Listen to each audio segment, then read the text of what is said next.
Aloha, it's Kiana, and here are today's top Hawaii headlines from the editors at the Honolulu Star-Advertiser. Also, mahalo to Longs Drugs Hawaii for sponsoring the show. Head on over to your neighborhood Longs Drugs for all your shopping needs.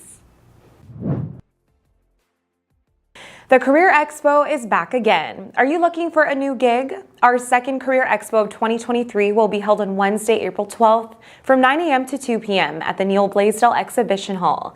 State of Hawaii will be there along with many other companies including Navy Region Hawaii, Pearl Harbor Naval Shipyard, Hawaiian Airlines, Aulani Disney Resort and Spa, the Bus Oahu Transit Services, and many more. To register online, go to hawaiicareerexpo.com.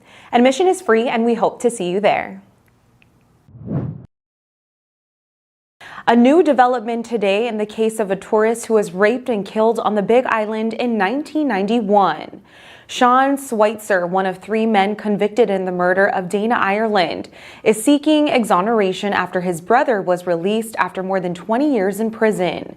Schweitzer, his brother Ian, and Frank Pauline Jr. were indicted for Ireland's death in 1997 despite a lack of evidence directly tying them to the killing. After his brother was found guilty in 2000, Sean Schweitzer decided to take a plea deal. In January, a Big Island judge ordered the release of Ian Schweitzer after his attorneys presented new evidence, including DNA that belongs to an unknown male and not the 3 men who were ultimately convicted. Sean Schweitzer's petition cites the same evidence and said the plea deal he took was the result of manifest injustice.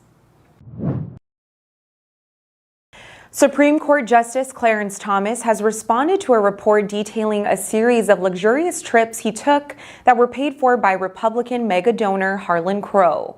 In a statement, Thomas said he was not required to disclose the excursions. He explained that colleagues on the nation's highest court and others in the federal judiciary had advised him on the matter.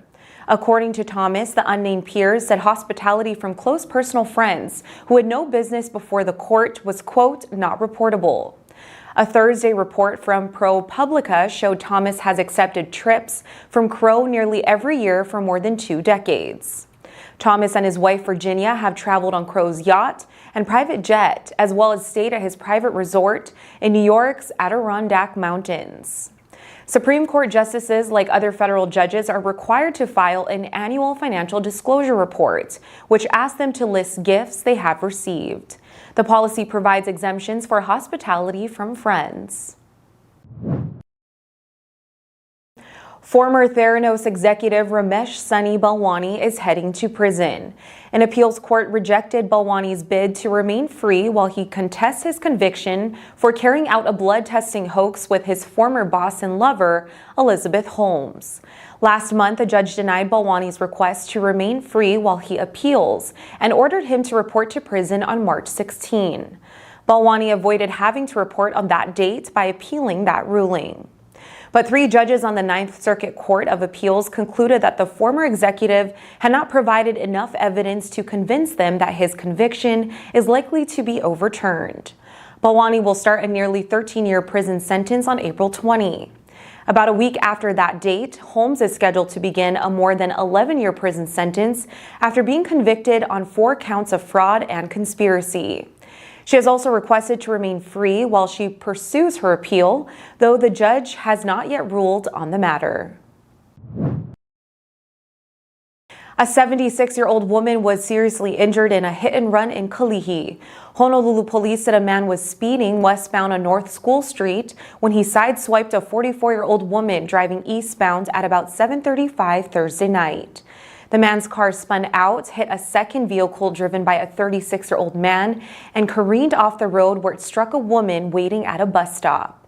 Police said the man got out of the vehicle and fled the scene on foot. The 76-year-old pedestrian was taken to a hospital in serious condition. The other motorists involved in the incident were uninjured. Speed was determined to be a factor in the crash, but it is not yet known if drugs or alcohol also played roles in the collision. Anyone with information about the hit and run is asked to contact the Honolulu Police Department's Traffic Division at 808-723-3413. 8 Filipinos were nailed to crosses today in a reenactment of Jesus Christ's crucifixion. The gory Good Friday tradition draws thousands to the Philippines despite being rejected by the Catholic Church. The real-life crucifixions in the farming village of San Pedro Cutud in the Pampanga province north of Manila resumed after a 3-year pause due to COVID-19. About a dozen villagers registered, but only 8 men participated, including 62-year-old Ruben Anajay, who was nailed to a wooden cross for the 34th time. The devotees wore thorny crowns of twigs and carried heavy wooden crosses on their backs for more than a kilometer before being crucified. Other penitents walked barefoot through village streets and beat their bare backs with sharp bamboo sticks and pieces of wood. The acts, which reflect the Philippines' unique brand of Catholicism that merges church traditions with folk superstitions, are frowned upon by church leaders. They say Filipinos can show their deep faith and religious devotion without hurting themselves and by doing charity work instead. For more on these stories and all the latest headlines, subscribe to the Honolulu Star-Advertiser. Visit Hawaii's top source for breaking news online at staradvertiser.com and download the Star-Advertiser mobile app. Mahalo, have a great Easter weekend, and we'll see you back here next week Monday. I was able to earn my master's degree in 6 months at WGU. The competency-based learning made all the difference in the world because I was able to apply what I already know and move through those courses faster.